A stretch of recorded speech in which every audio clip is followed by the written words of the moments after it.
전문가라고 하면은 특정한 분야에 오랜 시간 동안 업력을 쌓아서 그 분야에 해당되는 문제에 처해 있는 사람들에게 그 문제를 해결해 줄 수 있는 그 능력을 가진 분들을 보고 전문가라고 합니다. 그러니까 전문가 하면 문제 해결력이 있는 사람이라고 이제 생각해 왔죠. 근데 다니엘 핑크는 문제 해결력보다 더 중요한 것이 문제 발견력이라고 합니다. 여러분도 한번 생각해 봅시다. 여러분 혹시 지금 이 영상을 보고 계신 분들 노후를 대비해서 저축을 한 얼마나 하고 계십니까?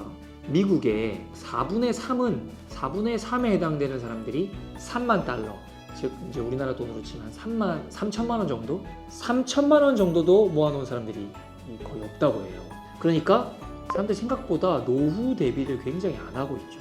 근데 대부분의 사람들이 그렇게 노후 준비를 안 한다는 것을 그 정책 입안자들이 다 알고 있을 거 아니에요. 노후 준비를 너무 안 하면 국가적인 부담이 생긴다는 걸 잘 알고 있습니다. 그래서 다른 사람을 움직이는 핵심적인 능력이 문제의 해결력이 아니라 문제를 발견하는 것이다 라는 말을 하고 싶었던 겁니다.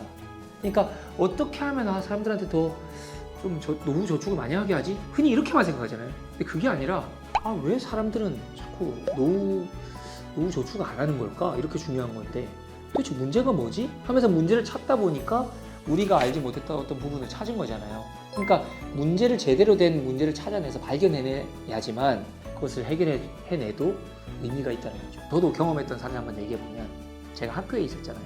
이런 적이 있었습니다. 국어 점수가 너무 낮은 애가 있었어요. 그래서 걔는 문제 해결하려고 어떻게 하면 국어 점수를 올릴 수 있지? 라고 생각한 거죠. 그래가지고 어디선가 조언을 얻었는지 갑자기 얘가 문제집을 이만큼 사온 겁니다. 근데 이 친구가 그렇게 열심히 했는데 막상 모의고사를 봤는데 점수가 똑같은 거예요. 얘가 정말 심각한 문제가 있더라고요. 어떤 문제가 있었냐면 국어 문제집 이렇게 풀었던 거예요. 6권을 푸는데 1부터 끝까지 쫙 그냥 일단 다 풀어.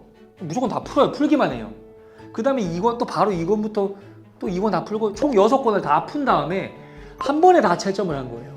한 번에 다 채점한 다음에 이제 틀린 것에 대해서 오답 정리했다는 거죠.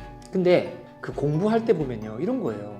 여러분도 아마 잘 옛날 생각을 한번 해보시면은 문제지를 풀고 나면 꼭 이런 거 있지 않습니까? 2번이 답인가 4번이 답인가 막 헷갈린단 말이죠. 근데 나는 막 헷갈려가지고 2번을 할지 4번을 할지 헷갈리다가 그냥 2번을 찍은 거예요. 그렇게 해서 만약에 맞았어요. 정답은 2번이 맞았지만 사실은 그 학생이 꼭 짚고 넘어가야 되는 건 뭐냐면 4번이 왜 틀렸는지도 알아야 되거든요. 근데 그 기억이 이게 그렇게 오래 가지 못합니다. 여러분도 이 영상 보시는 분들 중에서 아마 이렇게 많이 할 거예요. 어떻게 하면 뭐뭐를 할 수 있을까? 이 질문 자체는 좋습니다. 좋은데 내가 어떻게 하면 뭐뭐를 할 수 있을까라고 하는 그 질문을 한 최상위 목적이 있잖아요. 그 목적을 이루기 위한 여러 가지 문제의 가능성이 있다는 것을 생각해 보시라는 말씀입니다. 아시겠죠? 그래야지만 진짜 제대로 문제를 해결할 수도 있고 이제 이분은 타인을 움직이는 진짜 강력한 힘은 이제는 단순히 문제 해결이 아니라 전문가답게 상대방이 못 보고 있는 문제를 발견해 주는 게 더 중요하다고 얘기를 해요. 감사합니다. 이 선생이었습니다.